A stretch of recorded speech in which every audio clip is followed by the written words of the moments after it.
Hello guys, welcome back to K drama capsule. हम ड्रामे की स्टार्टिंग में ली चैन को देखते हैं। वो कॉस्ट्यूम देख रहा होता है। वो कहता है कि इस बार काफ़ी अच्छे कॉस्ट्यूम के डिज़ाइन आए हैं। फिर हम सीईओ कांग को देखते हैं। कांग कहता है, ली चैन तुमने तो काफ़ी अच्छे डिज़ाइन पसंद करे हैं।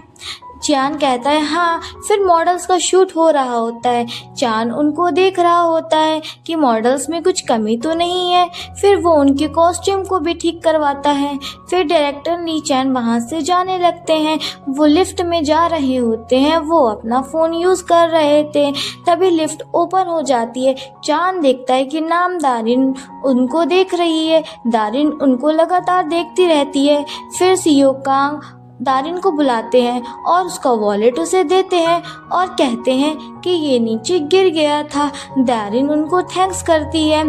फिर लिफ्ट बंद होने वाली होती है तो चांद दारिन से कहता है, तुम लिफ्ट में आओगी नहीं? दारिन कहती है हाँ, आ रही हूँ। फिर वो लिफ्ट में चली जाती है।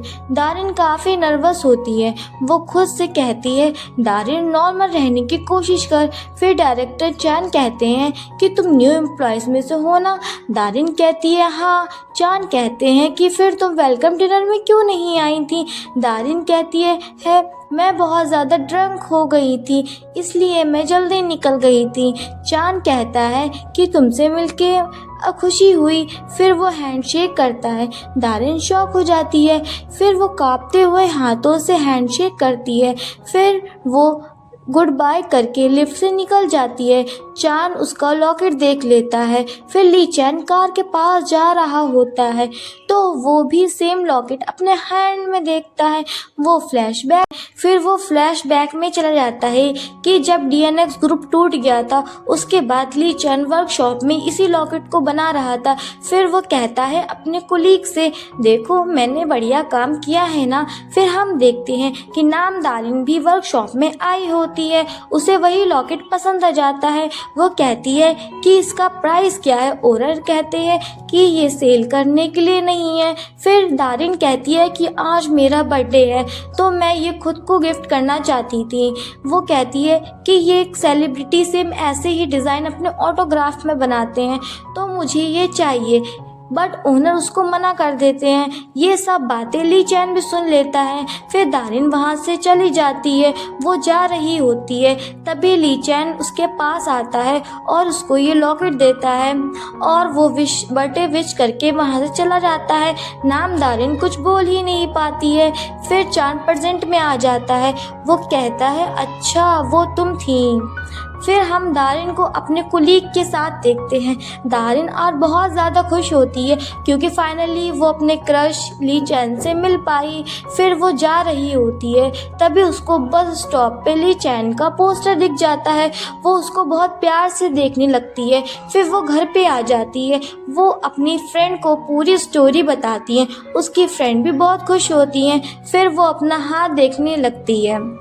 फिर हम ऑफिस का सीन देखते हैं। मिस किम नम दारिन और न्यू एम्प्लॉयज़ को बता रही थी कि हर साल employee of the year choose किया जाता है। फिर उनको ओवरसीज ट्रिप पर डायरेक्टर ली चैन के संग जाना होता है। दारिन ये सुनकर बहुत खुश हो जाती है कि चान के साथ ट्रिप पे जाने का मौका मिलेगा।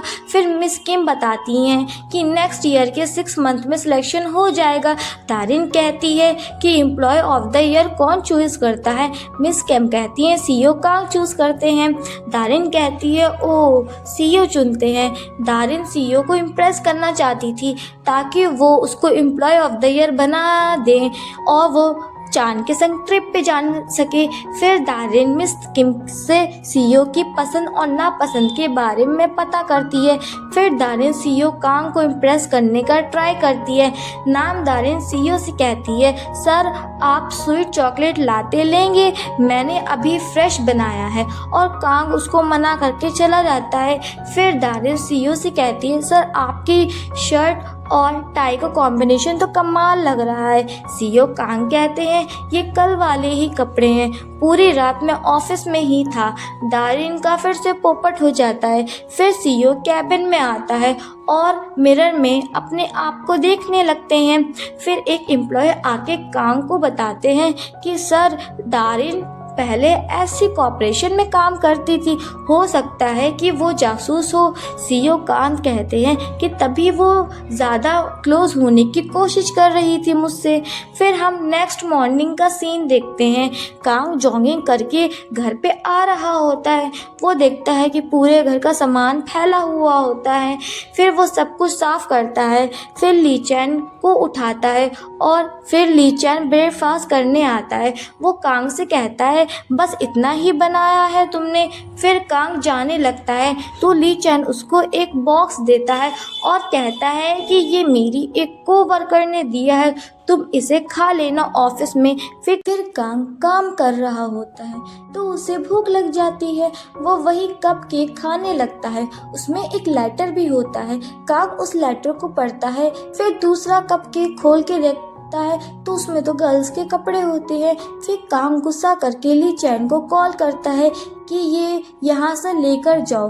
कांग उस बॉक्स को बंद करके कबर्ड में रख देता है, पर वो लेटर तो डेस्क के नीचे ही गिर जाता है। फिर दारिन कांग के कैबिन में आती है। वो सीईओ कांग को फाइल देने आई थी, बट कांग तो कैबिन में था ही नहीं। वो डेस्क पे फाइल रख रही थी। तभी वो डेस्क के नीचे पड़ा हुआ लेटर देखती है। वो उस लेटर को पढ़ती है।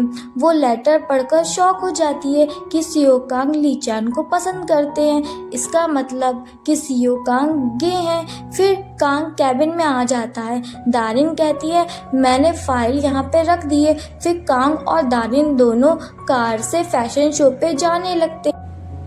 दारिन बहुत ज़्यादा एक्साइटेड थी। वो सब काम की तैयारी देखकर बहुत ज़्यादा खुश हो रही थी। फिर वो दोनों साथ में मॉडल्स को मॉडलिंग करते हुए देखते हैं। तभी एक मॉडल स्टेज पर गिर जाती है। दारिन कहती है कि ये ड्राई आइस की वजह से हुआ है। डायरेक्टर कहते हैं, हाँ हो सकता है।